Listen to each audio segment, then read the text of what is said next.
Welcome to the second in a series of 4 webinars on reliability management, reliability improvement. This one is on defining the most efficient accelerated life test.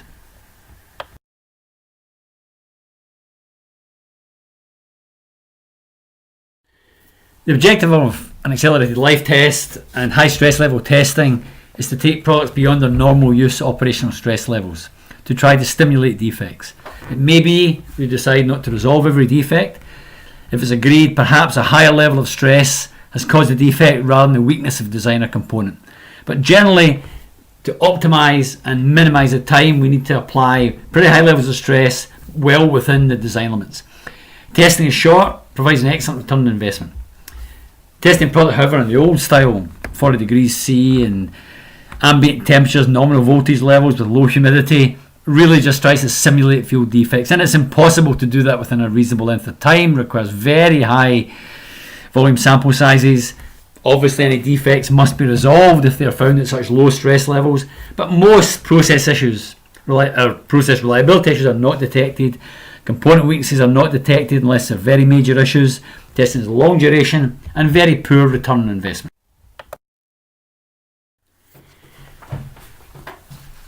When we consider the real objective of accelerated stress testing, either at subassembly and product level, we don't want to damage the product, but we, as we said earlier, must test sufficiently to understand the full range of weaknesses in design and process. So looking at the picture there, we look at specification limits. The old style has been very much to stay within them.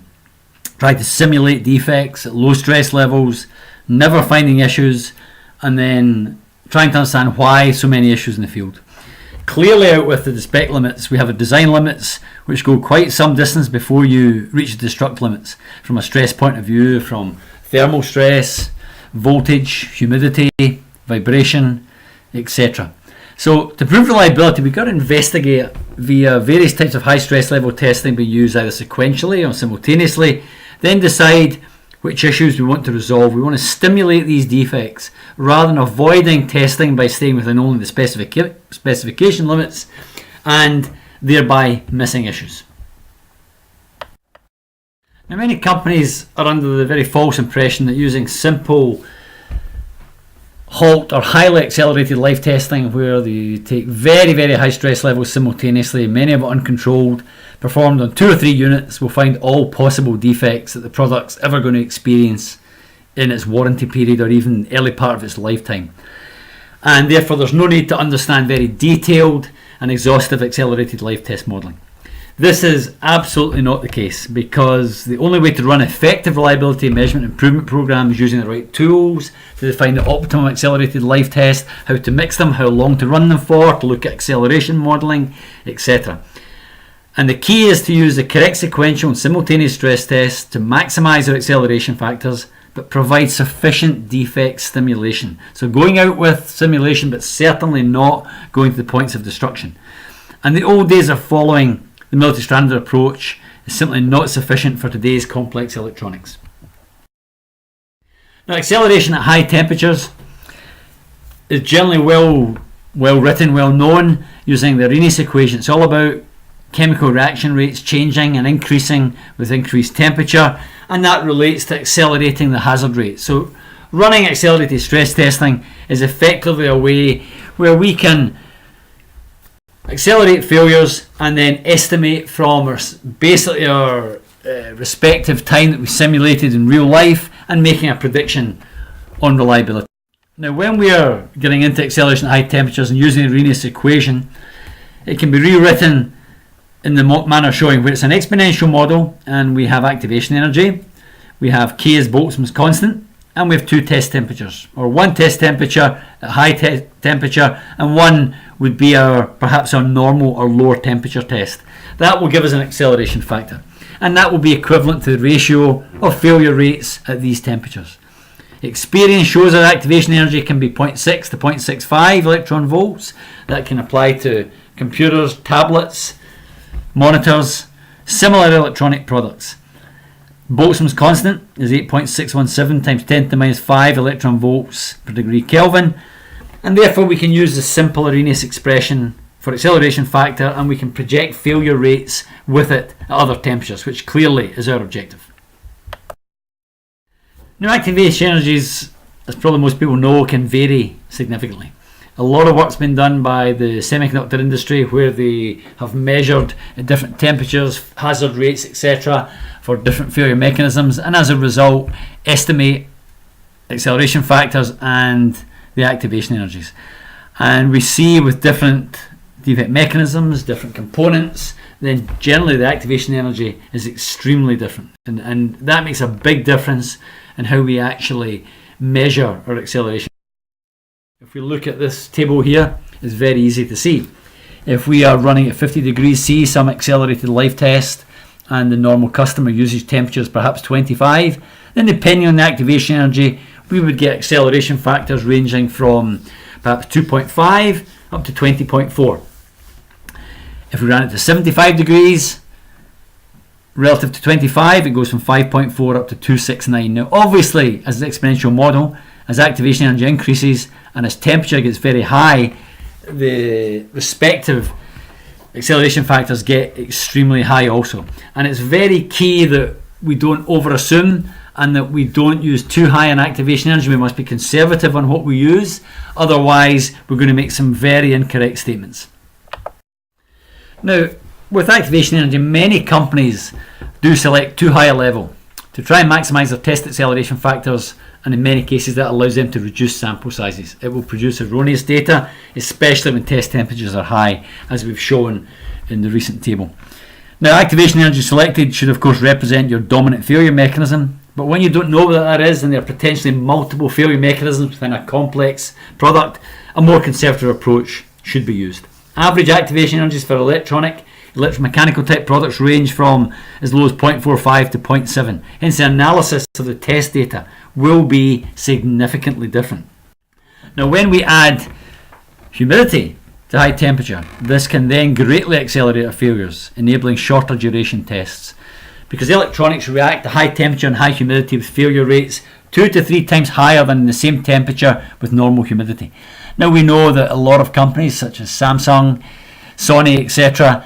in Southeastern Asia, their electronic products fail 2 to 2.5 times more than they do in Central Europe or even Central and Northern China, simply because of the effect of high humidity, even when the temperatures are the same. And we have this model we can use where we can combine the Arrhenius with a very simple humidity acceleration model where we take the relative humidity in your accelerated test compared or in ratio to the humidity in normal use, which could be 40% against maybe 90% in test, and n is our power exponent. And that value generally for electronics, electromechanical, would be between 1 and 3, albeit there will be many case studies showing exactly, but we have to again be conservative, and we're always going to have to use some average for when we do our planning. Beyond temperature and humidity, we have other methods of stressing. For example, PCBAs or electronic package devices is using a Coffin-Manson model, which is developed generally to model thermally induced metal fatigue failures. It's since been extended with a lot of different testing for electromechanical products, and it can model thermally induced stress failures occurring anywhere, even component packages. Now, the Coffin-Manson model we use is pretty simple. It's all about the change in temperature from your low to your high temperature during your fast thermal cycling, or however slow your thermal cycling might be, relative to the change in temperature your product may experience in normal use, which might be a temperature swing because of environment, or it may well be just because the product is powered on once or twice in a day and temperatures will change on the components, etc. Now, that gives us the ability then, if we know the change in temperatures in accelerated test and use, and we have a power factor to apply, that power factor again is dependent on defect mechanism, the material type, etc. And a lot of work's been done in modelling that for things like PCBAs, handheld devices, etc. And it is a very good acceleration model for finding specific types of defects that are really not generally stimulated with fixed high temperature or humidity, but need a different type of stress, i.e. in this case thermal cycling.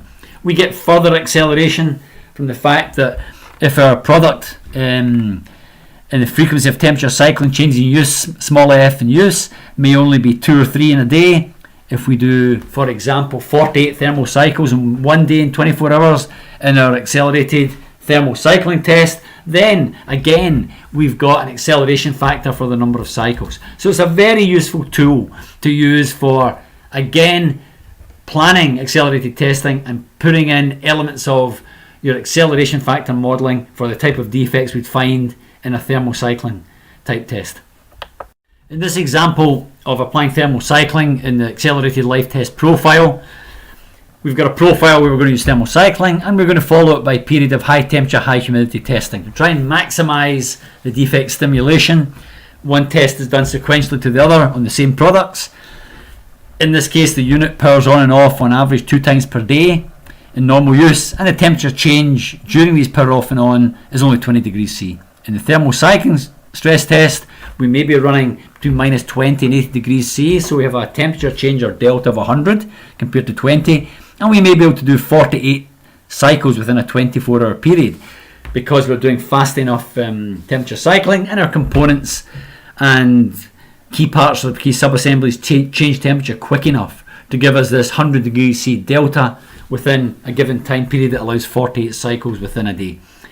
Now, looking at this simply, if we apply the Coffin-Manson model and we apply a power factor of 1.5, which is fairly conservative, we see with temperature cycling our overall acceleration factor will only be 11.